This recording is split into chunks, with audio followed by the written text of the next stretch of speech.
नमस्कार। दिन भर की बड़ी खबरों में आपका स्वागत है। राहुल गांधी ने आज बड़ा आरोप लगाया है।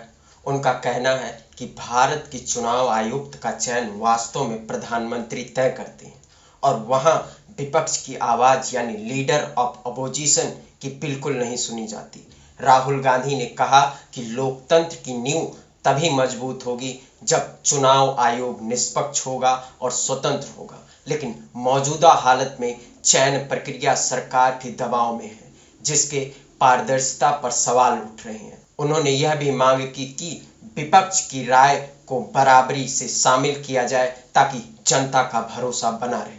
अमेरिका के टैरिफ फैसले को लेकर प्रधानमंत्री कार्यालय में आज अहम बैठक हो रही है। इस बैठक में गृह मंत्री अमित शाह और वाणिज्य मंत्री पीयूष गोयल भी मौजूद हैं।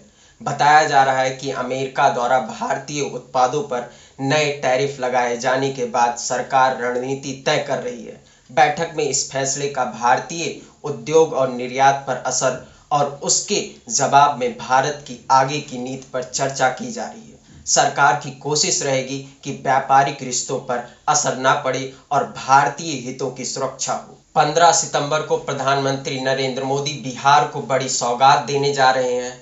वो नवनिर्मित पूर्णिमा एयरपोर्ट का उद्घाटन करेंगे। लंबे समय से इस एयरपोर्ट का इंतजार किया जा रहा था और अब इसके शुरू होने से उत्तर बिहार और सीमांचल के लोगों को बड़ी राहत मिलेगी। माना जा रहा है कि इससे न केवल हवाई कनेक्टिविटी बढ़ेगी बल्कि क्षेत्र के विकास को भी नई गति मिलेगी। उद्घाटन समारोह में कई केंद्रीय और राज्य मंत्री भी मौजूद रहेंगे। स्थानीय लोगों में भी इस ऐतिहासिक मौके को लेकर खास उत्साह देखा जा रहा है। केंद्रीय मंत्री गिरिराज सिंह ने गांधी और तेजस्वी यादव के बिहार दौरे पर कड़ा निशाना साधा है। उन्होंने कहा कि झूठ को बराबर बोलने से सच नहीं बनाया जा सकता। गिरिराज सिंह का आरोप है कि विपक्ष सिर्फ भ्रम फैलाकर जनता को गुमराह करने की कोशिश कर रही है। उनका कहना है कि बिहार के लोग विकास और विश्वास की राजनीति चाहते हैं, न कि नकारात्मक एजेंडा। राहुल गांधी के बयानों पर पलटवार करते हुए उन्होंने दावा किया कि एनडीए सरकार ने प्रदेश में विकास को नई दिशा दी है और विपक्ष बौखलाहट में है। प्रधानमंत्री नरेंद्र मोदी ने ऐलान किया है कि वह अगले सप्ताह जापान की यात्रा पर जाएंगे। पीएम मोदी ने कहा कि यह दौरा भारत जापान के रिश्तों को और मजबूत बनाने में अहम होगा। उनकी यात्रा के दौरान दोनों देशों के बीच रक्षा, प्रौद्योगिकी और व्यापार से जुड़े कई समझौते होने की संभावना है। पीएम मोदी ने यह भी कहा कि भारत प्रशांत क्षेत्र में जापान भारत का महत्वपूर्ण साझेदार है। इस दौरे को लेकर कूटनीतिक हलकों में खासकर उत्साह है और माना जा रहा है कि इससे द्विपक्षीय संबंधों को नई दिशा मिलेगी। प्रधानमंत्री मोदी ने मारुति सुजुकी की नई इलेक्ट्रॉनिक व्हीकल यूनिट का उद्घाटन किया है और कहा कि मेक इन इंडिया अब मेक फॉर द वर्ल्ड की दिशा में कदम बढ़ा चुका है।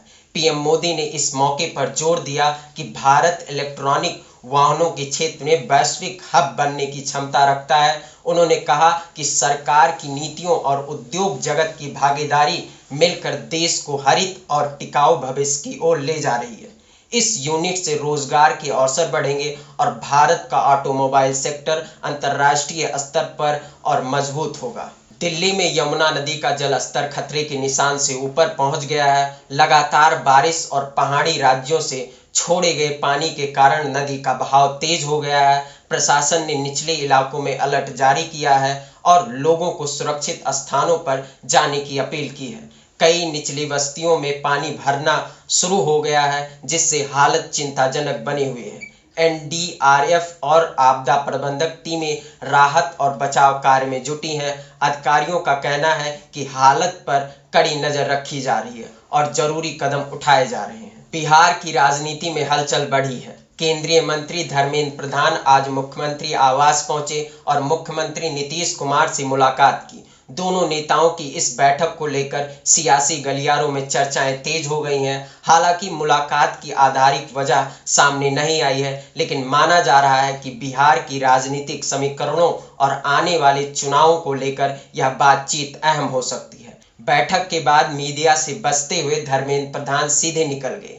बिहार के मुख्यमंत्री नीतीश कुमार जल्द ही दिल्ली पहुंचने वाले हैं। यहां वो एनडीए के उपराष्ट्रपति पद के उम्मीदवार और भाजपा के शीर्ष नेताओं से मुलाकात करेंगे। माना जा रहा है कि यह दौरा एनडीए की रणनीति और विपक्ष पर दबाव बनाने के लिहाज से अहम होगा।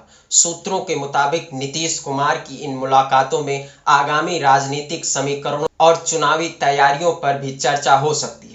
बिहार और केंद्र की राजनीति पर इस दौरे के असर को लेकर सियासी हलकों में खूब अटकलें लगाई जा रही हैं। बिहार के सुपौला में आज राहुल गांधी और तेजस्वी यादव की राजनीतिक यात्रा का आयोजन हुआ। इस मौके पर कांग्रेस नेता प्रियंका गांधी भी मौजूद रही और उन्होंने सभा को संबोधित किया। नेताओं ने इस यात्रा के दौरान बिहार के विकास, बेरोजगारी और युवाओं के मुद्दे पर जोर दिया।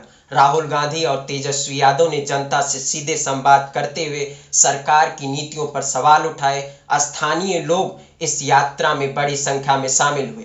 राजनीतिक विश्लेषक का कहना है कि यह यात्रा विपक्ष का ताकत दिखाने और आगामी चुनाव में मूवमेंट बनाने की रणनीति का हिस्सा है। दिल्ली में ईडी ने आज आम आदमी पार्टी के नेता और पूर्व मंत्री सौरभ भारद्वाज के घर पर छापे मारे। यहां कार्रवाई हॉस्पिटल कंस्ट्रक्शन स्कैम से जुड़ी जांच के तहत की गई है। अधिकारियों का कहना है कि प्रारंभिक जांच में महत्वपूर्ण दस्तावेज और सबूत जुटाए गए हैं। छापे के दौरान कई सवाल उठे और सत्ता पक्ष और विपक्ष में राजनीतिक हलचल भी तेज हो गई है। ईडी की टीम फिलहाल मामले की गहन जांच कर रही है। राजनीतिक गलियारों में इसे बड़ी खबर के तौर पर देखा जा रहा है और आने वाले दिनों में इस मामले में और खुलासे होने की संभावना जताई जा रही है। अमेरिका में बड़ा राजनीतिक कदम उठाया गया है। पूर्व राष्ट्रपति डोनाल्ड ट्रंप ने फेडरल बोर्ड की गवर्नर लिसा कुक को बर्खास्त कर दिया है। ट्रंप के इस फैसले से अमेरिका राजनीतिक और वित्तीय गलियारों में हलचल मचा दी है। अधिकारी और विश्लेषक इस कदम के संभावित असर पर चर्चा कर रहे हैं। खासकर फेडरल रिजर्व की नीतियों और बाजार पर प्रभाव के लिहाजे से ट्रंप के इस कदम को लेकर पार्टियों के बीच राजनीतिक बयानबाजी तेज हो गई है। जम्मू कश्मीर में वैष्णो देवी यात्रा के दौरान बड़ा हादसा हुआ है। अर्धकुंवारी के पास ट्रैक पर भूस्खलन हुआ है, जिसमें कई श्रद्धालुओं के घायल होने की आशंका जताई जा रही है। जानकारी मिलते ही प्रशासन और बचाव दल मौके पर पहुंच गए हैं और राहत कार्य जारी है। फिलहाल घायलों को नजदीक अस्पतालों में भेजा जा रहा है। हादसे के चलते यात्रा मार्ग पर अफरा तफरी का माहौल है। अधिकारियों ने यात्रियों से फिलहाल सुरक्षित स्थानों पर रुकने की अपील की है। स्थिति पर कड़ी निगरानी रखी जा रही है। भारत पर अतिरिक्त 25% टैरिफ लगाने की आधिकारिक अधिसूचना जारी कर दी गई है। यह कदम दोनों देशों के व्यापारिक रिश्तों में नई तनाव की स्थिति पैदा कर सकता है। अमेरिका प्रशासन के अनुसार यह टैरिफ कुछ विशेष भारतीय उत्पादों पर लागू होगा।